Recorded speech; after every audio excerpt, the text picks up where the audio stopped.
बिस्मिल्लाहिर्रहमानिर्रहीम। अल्लाह ताला पाकिस्तान का परचम हमेशा सर बुलंद रखे।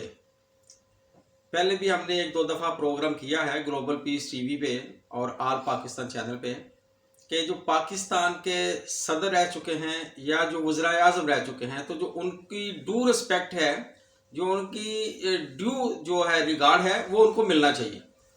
तो आज हमने बात करनी है कि पाकिस्तान को तरक्की की राह पे गामजन करने वाली वो दो अहम शख्सियात कौन सी हैं। डेफिनेटली और बिलाशुबा वो मियाँ मोहम्मद नवाज शरीफ साहब और मियाँ मोहम्मद शहबाज शरीफ साहब हैं।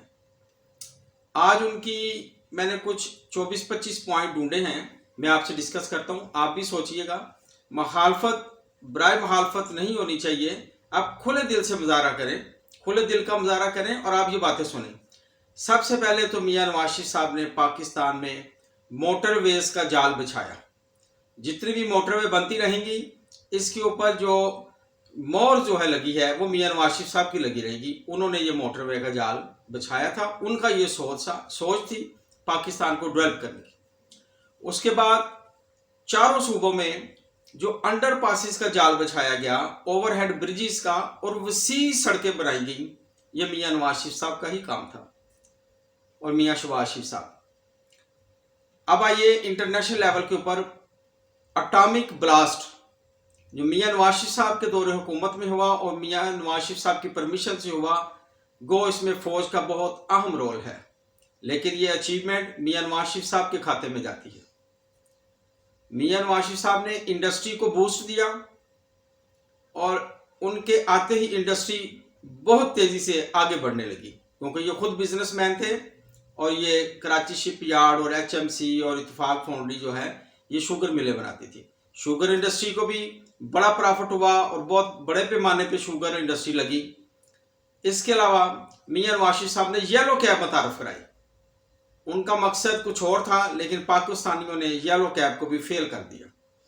ये एक बेरोजगारी को ख़त्म करने का बहुत अच्छा तरीका था। मियाँ नवाज शरीफ साहब ने ये बड़ा अहसन कदम उठाया था, लेकिन अनफॉर्चुनेटली जिस तरह भुट्टो साहब ने इंडस्ट्री को नेशनलाइज किया था, उनका मकसद कुछ और था, लेकिन पाकिस्तानियों ने कुछ और ले लिया। इसके अलावा मियाँ नवाज शरीफ साहब ने दाता दरबार की तामीर फौरन शुरू करी, जो कई सालों से रुकी हुई थी, और एक बेहतरीन दरबार बना दिया। मियाँ नवाज शरीफ साहब का एक और काम था कि वो हमसायों से सुलह चाहते थे। जितने भी हमारे हमसाया मुल्क हैं, मियाँ नवाज शरीफ साहब उनसे दोस्ताना तल्लक चाहते थे, ताकि फौज के ऊपर जो हैवी अखराजात हो रहे हैं दोनों तरफ, उनको कम किया जा सके।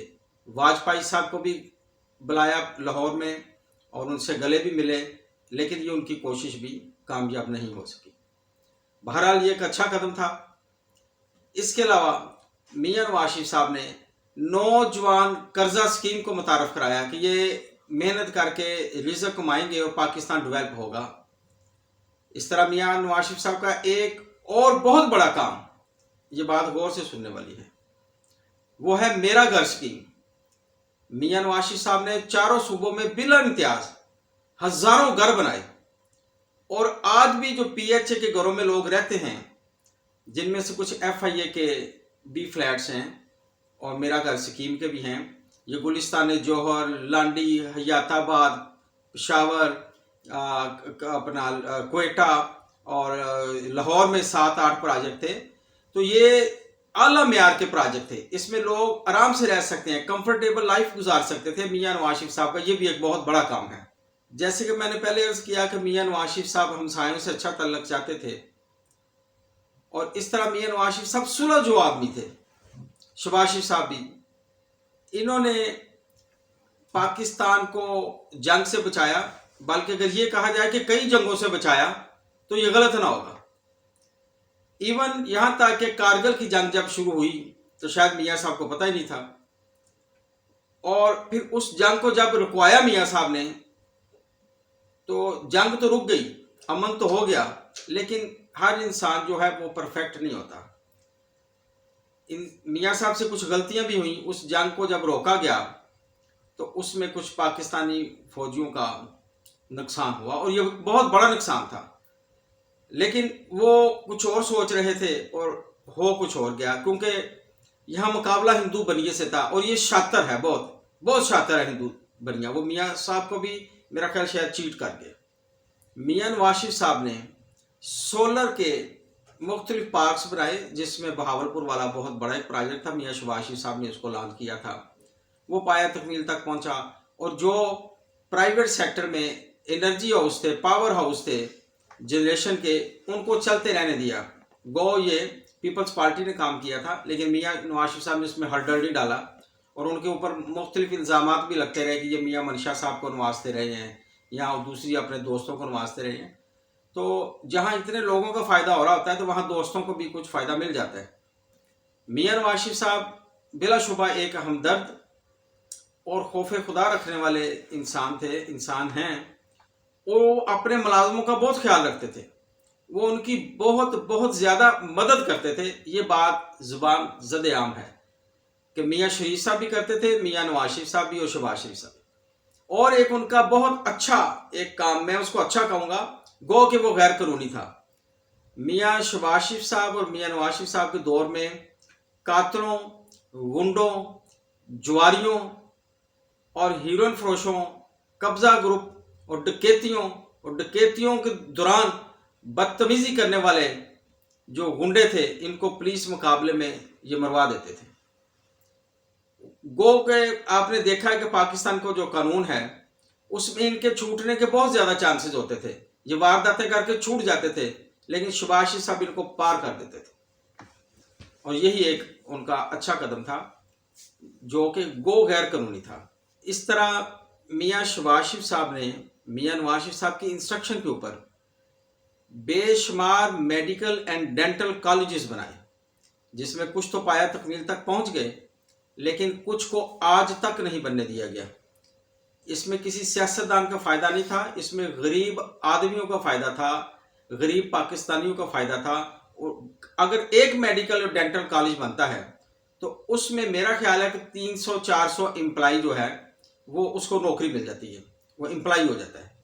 तो ये भी एक अच्छा काम था। फिर मियाँ नवाज शरीफ साहब ने सऊदी अरब, दुबई, मस्कत, कतर और कुवैत, इन अरब मुल्कों के साथ चूंकि उनके दोस्ताना तल्लुकात थे, तो बहुत से पाकिस्तानियों को नौकरियों के बेशुमार मौका मिले और उन्होंने खूब पैसा कमाया और रेमिटेंस पाकिस्तान में भेजी। ये मैं प्रोग्राम इसलिए कर रहा हूँ कि मैं जनरल अयूब खान साहब के बारे में भी प्रोग्राम करूँगा, जो उनकी अच्छाइयाँ हैं वो भी मैं बताऊँगा। इस तरह मैं जुल्फ़िकार अली भुट्टो साहब, जो एटॉमिक एनर्जी के और एटम बम बनाने के बानी हैं, मैं उनके बारे में भी प्रोग्राम करूँगा। मैं मोहतरमा बेनज़ीर भुट्टो साहबा के बारे में भी प्रोग्राम करूँगा, ऐसा ही उनकी अचीवमेंट्स के बारे में। मियाँ मोहम्मद नवाज शरीफ साहब के बारे में और शहबाज शरीफ साहब के बारे में तो मैं कर ही रहा हूँ। इस तरह मैं इमरान खान साहब के बारे में भी करूँगा। इस तरह मियाँ नवाज शरीफ साहब ने गवर्नमेंट के बहुत बड़े बड़े प्रोजेक्ट शुरू किए गवर्नमेंट लेवल के ऊपर, और प्राइवेट सेक्टर को भी खुली छुट्टी थी, वो भी काम कर रहे थे। और रिंग रोड्स बनाई, रिंग रोड एक बहुत बड़ा प्रोजेक्ट है। इसके बाद मेट्रो चलाई, मेट्रो से पहले डाइवो बस लेके आए, फिर मेट्रो चली, मेट्रो के बाद ऑरेंज ट्रेन भी इन्हीं का प्रोजेक्ट है। तो ये वो अचीवमेंट्स हैं जो इन्होंने बतौर वज़ीर आज़म और इनके भाई ने बतौर वज़ीर आला ये काम सारे अंजाम दिए। लाहौर में किस कदर गंदगी होती थी ये सबको पता है, किस कदर गर्दा उड़ता था, लेकिन आज लोग ने अगर इंग्लैंड की सड़कें देखी हैं जिन्होंने, या अमेरिका की सड़कें देखी हैं, या फ्रांस की, या दुबई की, तो पाकिस्तान की रोड किस तरह भी कम नहीं है बल्कि बेहतर है। और ये भी काम जो उन्होंने सफाई सुथराई के लिए कंपनियां बनाई, गो आजकल उनके गले पड़ गई हैं, लेकिन ये भी एक अच्छा काम था। वो चूंकि प्राइवेट सेक्टर से आए थे, मैनेजमेंट को समझते थे, चीज़ों को मैनेज कर सकते थे बाय हुक और बाय क्रुक। ये उन्होंने इधर गवर्नमेंट को भी उन्होंने ऐसे ही चलाया जैसे उनका कारोबार था। इसमें जो लोग ये कहते हैं कि चले अगर वो कुछ खाते थे तो लगाते भी थे, मैं इसको अच्छी बात नहीं समझता। गो उस दौर में करप्शन भी बामे अरूज पर थी, उसको नहीं होना चाहिए था। आजकल करप्शन तो रोकने का दावा किया जा रहा है, लेकिन गवर्नमेंट के प्रोजेक्ट ऑलमोस्ट 90% बंद कर दिए गए हैं, सिर्फ इक्का दुक्का प्रोजेक्ट चल रहे हैं। हाँ, प्राइवेट कंस्ट्रक्शन अब जरूर शुरू हुई है, गुज़श्ता 6 महीने में प्राइवेट कंस्ट्रक्शन बहुत शुरू हो रही है। तो बस ये चंद बातें थी जो मियाँ नवाज शरीफ साहब के हवाले से मैंने आपसे करनी थी। तो अल्लाह ताला सबका हामी और नासर हो। अल्लाह ताला पाकिस्तान को अपने हफ्ज़ो ईमान में रखे। तो मियां आशिफ साहब की सेहत के लिए भी दुआ करते हैं कि वो दोबारा पाकिस्तान में आएँ, और शुभ आशिफ साहब की भी सेहत के लिए दुआ करते हैं। आज का प्रोग्राम शरीफ बरादरान के नाम। अस्सलाम वालेकुम वरहमतुल्लाहि वबरकातुहू।